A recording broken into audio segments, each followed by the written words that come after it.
మొక్కుబడి. ఒక ఊర్లో ఒక రైతు ఉండేవాడు. ఒకసారి ఆ రైతు భార్యకు ప్రాణం మీదకి వచ్చింది. వైద్యం ఏమీ పనిచెయ్యలేదు.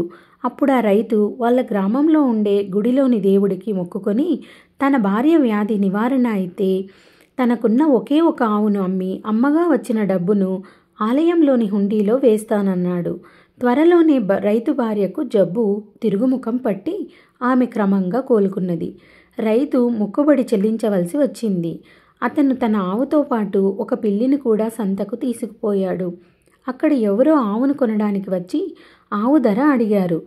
ఆవు ధర రూపాయి, పిల్లి లేకుండా ఆవును కొనడానికి లేదు. పిల్లి ధర 100 రూపాయలు అన్నాడు రైతు. ఆవే 100 రూపాయలు చేస్తుంది కనుక కొనదలిచిన వాళ్ళు 101 రూపాయి ఇచ్చి పిల్లిని ఆవును కొనుక్కుపోయారు.